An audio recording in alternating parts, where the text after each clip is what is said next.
घोडबंदर रस्त्यावरील वाढत्या वाहतूक कोंडीमुळे नागरिक त्रस्त झाले असून त्यातून तातडीनं दिलासा मिळावा यासाठी राज्याचे उपमुख्यमंत्री एकनाथ शिंदे यांनी मोठा निर्णय घेतलाय। घोडबंदर रोडवरील दुरुस्तीचं काम पूर्ण होईपर्यंत या मार्गावर जड वाहनांना रात्री 12 नंतरच प्रवेश द्यावा असे आदेश त्यांनी सर्व संबंधित यंत्रणांना दिले आहेत। तसंच नियमांचं उल्लंघन करणाऱ्या आणि वेळेआधीच वाहनं सोडल्यास अधिकाऱ्यांवर कठोर कारवाई करण्याचे आदेशही उपमुख्यमंत्री शिंदे यांनी दिलेत। यामुळे सर्वसामान्य वाहतूकदारांना दिलासा मिळणार आहे।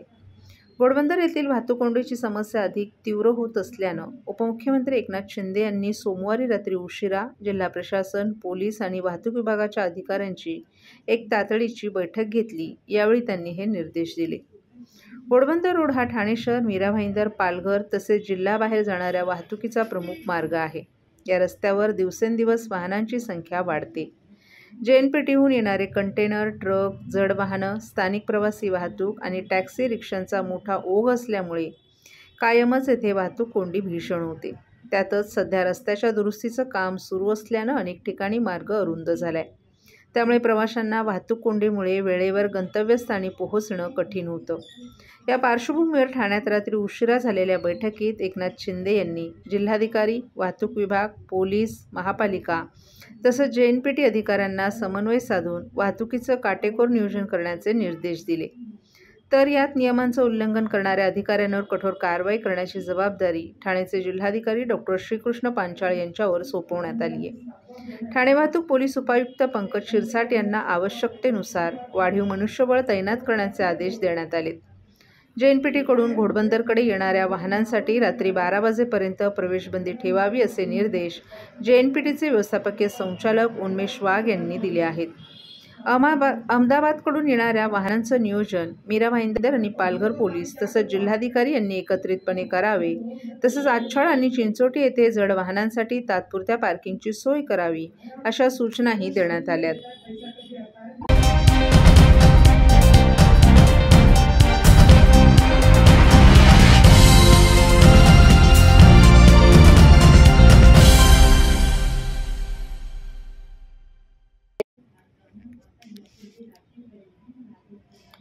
जिजाऊ शैक्षणिक व सामाजिक संस्था आणि शिवसेना यांच्या संयुक्त विद्यमानं जागर परंपरेचा उत्सव मंगळागौरीच्या राज्यस्तरीय मंगळागौर स्पर्धेचं आयोजन। जिजाऊ शैक्षणिक व सामाजिक संस्था संस्थापक निलेश सांबरे आणि शिवसेना यांच्या संयुक्त विद्यमाने आयोजित जागर परंपरेचा उत्सव मंगळागौरीचा हा राज्यस्तरीय मंगळागौर स्पर्धेचा सोहळा ठाण्यात मोठ्या उत्साहात पार पडला। कोकण विभागातील ठाणे, पालघर, रायगड, रत्नागिरी आणि सिंधुदुर्ग या जिल्ह्यातील भगिनींनी या स्पर्धेत उत्स्फूर्त सहभाग नोंदवला। हा कार्यक्रम ठाण्यातील काशीनाथ घाणेकर नाट्यगृह, हिरानंदानी मेडोज 2, घोडबंदर रोड, मानपाडा येथे सकाळी 11 ते रात्री 9 वाजेपर्यंत रंगला होता। परंपरेची सांगड घालणाऱ्या या स्पर्धेत महिलांनी पारंपरिक नृत्य, दागिने, वेशभूषा, केशभूषा आणि उखाणे सादर करून प्रेक्षकांची मनं जिंकली। विजेत्या स्पर्धकांना आकर्षक बक्षिसं आणि पैठणी देऊन गौरवण्यात आलं। तसंच स्पर्धक आणि प्रेक्षक दोघांसाठीच सोने आणि चांदीच्या लकी ड्रॉचं आयोजन करण्यात आलं होतं। या संपूर्ण कार्यक्रमाला महिलांचा उत्स्फूर्त प्रतिसाद मिळून ठाण्यातील मंगळागौर उत्सव परंपरेच्या रंगांनी खुलून गेला। कोणत्या विभागातील महिलांसाठी हा संपूर्ण मंगळागौरचं आयोजन केलं? कोकणातील 5 जिल्ह्यातील आमच्या भगिनींसाठी व्यासपीठ निर्माण करून देण्याचं काम जिजाऊ गेले 17 वर्ष करते। मग ते शैक्षणिक असेल, आरोग्याबाबत असेल, रोजगाराबाबत असेल, त्यातीलच एक भाग म्हणून दररोज सकाळी उठल्यापासून सकाळी 5 वाजल्यापासून रात्री 12 वाजेपर्यंत घरात राबणारी आमची आई असेल, आमची बहीण असेल, त्यांना कुठेतरी विरंगुळा मिळाला पाहिजे आणि त्याचबरोबर आपल्या संस्कृतीचं जपवून झालं पाहिजे। त्या दृष्टीने आजच्या कार्यक्रमाचं आयोजन करण्यात आलेलं आहे। कोकणच्या 5 जिल्ह्यातील भगिनी या कार्यक्रमासाठी उपस्थित आहेत आणि खूप चांगल्या प्रकारे कार्यक्रमाचं नियोजन ठाण्याच्या जिजाऊ शैक्षणिक सामाजिक संस्थेच्या कार्यालयातून झालेलं आहे। जिजाऊ आणि शिवसेना संयुक्त हा कार्यक्रम आयोजित करण्यात आला। साधारण किती महिला या मंगळागौरमध्ये सहभागी झाल्या? मला वाटतं सकाळी 10 वाजता कार्यक्रम सुरू झाला, रात्री 1 वाजेपर्यंत कार्यक्रम सुरू राहील। अशा प्रकारे म्हणजे एवढ्या मोठ्या संख्येने भगिनी इथे आलेल्या आहेत। महिलांचा सन्मान देखील करण्यात आलाय। ज्या कर्तृत्ववान आमच्या भगिनी आहेत की ज्या प्रसिद्धीच्या कुठेतरी पाठीमागे आहेत, अशा मग डॉक्टर असतील, अधिकारी असतील, पोलीस कॉन्स्टेबल असतील किंवा सामाजिक कार्यकर्ते असतील, समाजसेवा करणारे असतील, या भगिनींचा सन्मान आजच्या दिवशी करण्यात आलेला आहे की त्यांनी रंजलेल्या गांजलेल्या ज्या आमच्या भगिनी आतमध्ये कुठेतरी दडल्या होत्या त्यांना व्यासपीठावर आणून त्यांचं खरं काम समाजापुढे आणण्याचं काम करण्यात आलं आणि एक छोटासा प्रयत्न त्यांचा सन्मान करण्याचा करण्यात आलेला आहे. सर, महाराष्ट्राचे उपमुख्यमंत्री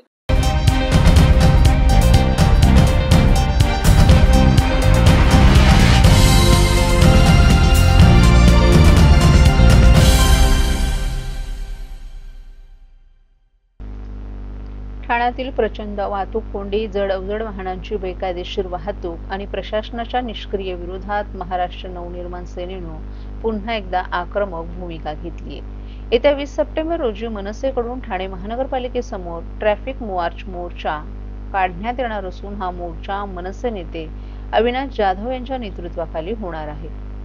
सोमवारी झालेल्या प्रशासनाच्या बैठकीत उपमुख्यमंत्री एकनाथ शिंदे यांनी घोडबंदर रस्त्यावर रात्री 12 वाजल्यानंतर जड वाहने सोडण्याचे आदेश सर्व यंत्रणांना दिले आहेत. याच पार्श्वभूमीवर मनसेनं प्रशासनाला थेट इशारा दिलाय. जर हे ट्रक 12च्या आत रस्त्यावर दिसले तर मनसे कार्यकर्ते ते फोडून टाकतील असा इशारा देण्यात आलाय. अविनाश जाधव यांनी पत्रकार परिषदेत उपमुख्यमंत्र्यांचा आदेश पाळणार नसेल तर कोणाचा आदेश पाळणार? सरकार प्रशासन चालवत आहे की राजकीय नेते चालवत आहेत? अशाच प्रकारचे आदेश परिवहन दिले होते. दुसऱ्या दिवशी देखील अवजड वाहनं मात्र सुरू होती. उपमुख्यमंत्र्यांनी आदेश दिल्यानंतर सुद्धा तेच सुरू आहे. आज कारवाई करा, मी फोटो देतो, आदेश पाळले जात नाहीत. 1-2 अधिकारी निलंबित झाले पाहिजेत असं जाधव यांनी सांगितलं. आम्ही ट्रॅफिक मार्च काढत आहोत. ठाण्याच्या ट्रॅफिकवर लक्ष केंद्रित करण्यासाठी हा मोर्चा काढत आमच्या मोर्चाने लगेच क्रांती होणार नाही, हा सर्वसामान्यांचा आक्रोश आहे. आपल्याला राज ठाकरे यांनी बोलायला आवाज दिलाय, त्यांचा आवाज म्हणून आपण ठाणेकरांसमोर जाणार आहोत. आज ना उद्या ठाणेकरांना वाहतूक कोंडीतून आपण बाहेर काढणारच असं देखील त्यांनी सांगितलं. वाहतुकीचे नियम मोडणाऱ्यांवर अंकुश ठेवण्यासाठी ठाणे वाहतूक पोलिसांनी सीसीटीव्ही कॅमेऱ्यांच्या मदतीनं करडी नजर ठेवण्यास सुरुवात केली आहे. याबाबत त्यांना विचारलं असता अविनाश जाधव यांनी सीसीटीव्हीद्वारे लक्ष नाही तर सीसीटीव्हीद्वारे वसुली केली जाणार आहे. ते काम वसुलीचंच आहे. शिस्त लावायला या गोष्टी झाल्या पाहिजेत. परंतु जे अवजड वाहनं येतात, एकावर एक 4 लेन उभ्या राहतात, त्यांच्यावर का कारवाई होत नाही? तिथे का नियमांचं पालन होत नाही? सरकार नियमांचं पालन का करत नाही? नियम फक्त आम्हीच पाळायचे का? असाही त्यांनी सवाल उपस्थित केलाय.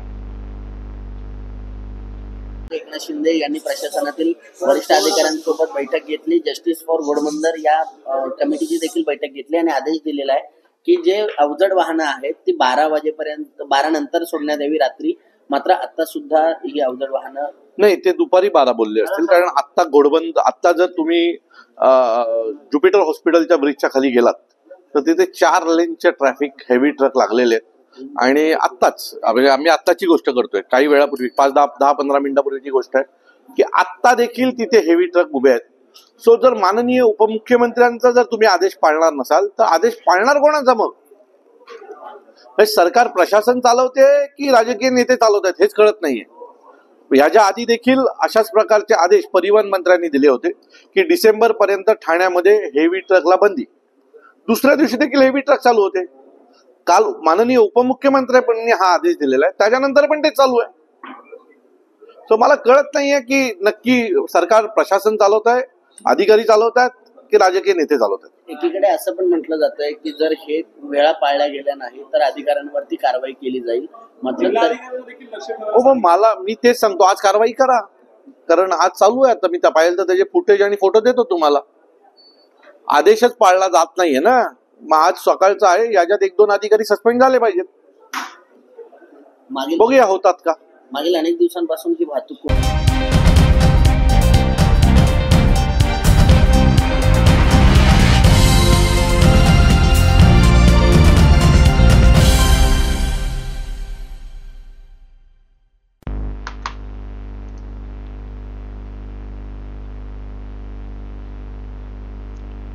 ठाणे जिल्हा परिषदेमार्फत ग्रामीण विकास, स्वच्छता, आरोग्य, पोषण आणि पर्यावरण संवर्धनासाठी विविध शासकीय अभियानांची प्रभावी अंमलबजावणी होणार आहे.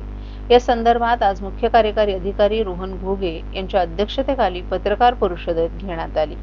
मुख्यमंत्री समृद्ध पंचायत राज अभियानाअंतर्गत ग्रामपंचायत, पंचायत समिती आणि जिल्हा परिषदा यांना कामगिरीनुसार पुरस्कार देऊन ग्रामविकासाला गती देण्यात येणार आहे. सुशासन, सक्षम पंचायत, जलसमृद्ध व स्वच्छ गाव, सामाजिक न्याय, लोकसहभाग या घटकांवर विशेष भर देण्यात येणार असून 245.20 कोटी रुपयांचे एकूण 1902 पुरस्कार वितरणाचं नियोजन आहे। या अभियानाचा जिल्हा शुभारंभ 17 सप्टेंबर रोजी ग्रामपंचायत खोणी, कल्याण येथे उपमुख्यमंत्री एकनाथ शिंदे यांच्या हस्ते होणार आहे।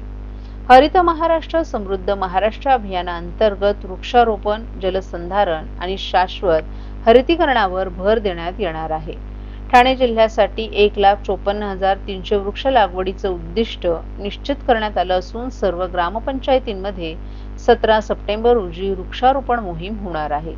सेवा पंधरवडा 17 सप्टेंबर ते 2 ऑक्टोबर दरम्यान आरोग्य शिबिर, रक्तदान, स्वच्छता उपक्रम तसंच शासकीय सेवा थेट नागरिकांपर्यंत पोहोचवण्यावर केंद्रित असेल। स्वच्छता ही सेवा अभियानाची यावर्षीची थीम स्वच्छतोस्तु असून 25 सप्टेंबर रोजी महाश्रमदान तसंच विशेष ग्रामसभेत स्वच्छ सुजल गाव घोषित करण्याचं उद्दिष्ट आहे। स्वस्थ नारी सशक्त परिवार अभियानांतर्गत महिलांच्या आरोग्य तपासण्या, कर्करोग आणि मधुमेह निदान, लसीकरण आणि पोषण सत्रांचं आयोजन होणार आहे। तर राष्ट्रीय पोषण माह अंतर्गत स्थानिक आहाराला प्रोत्साहन, पोषण वाटिका आणि तृणधान्य प्रसार यावर भर असेल।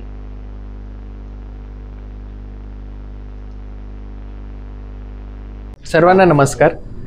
ग्रामीण विकास विभागामार्फत मुख्यमंत्री समृद्ध पंचायत राज अभियान या एका महत्त्वाकांक्षी आणि सर्वसमावेशक अभियानाची सुरुवात 17 सप्टेंबर रोजी करण्यात येत आहे।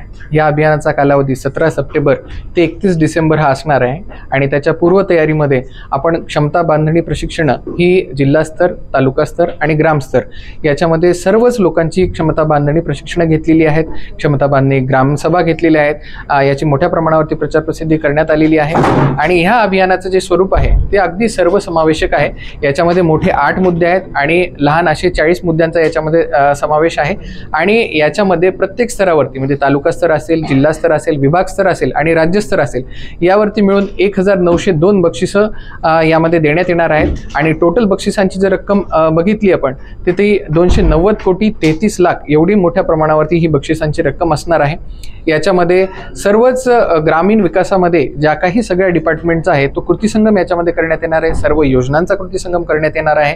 याच्यामध्ये आपण स्वच्छता ही सेवा, सेवा पंधरवडा, त्याच्यानंतर हरित महाराष्ट्र, त्याच्यानंतर पोषण अभियान आणि त्याच्यानंतर स्वस्थ नारी सशक्त परिवार यासारख्या सर्व अभियानांचा कृतीसंगम करणार आहोत। तेही 17 तारखेलाच त्यांचाही शुभारंभ होणार आहे।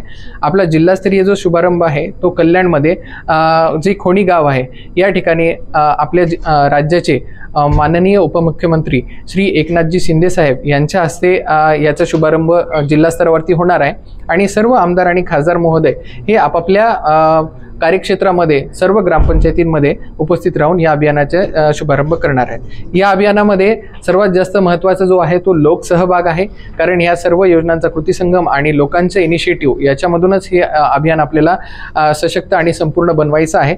तर त्याच्यासाठी माझं सर्व नागरिकांना आणि आपल्याला सर्वांना आवाहन असेल की मोठ्या प्रमाणावरती या अभियानामध्ये सहभागी व्हावं आणि एक समृद्ध ग्रामपंचायत बनवण्यामध्ये आणि समृद्ध ग्रामविकास करण्यामध्ये ठाणे जिल्हा हा नेहमीच अग्रेसर राहील यासाठी आपण सर्वांनी प्रयत्न करावा असं मी आपल्या सर्वांना आवाहन करतो।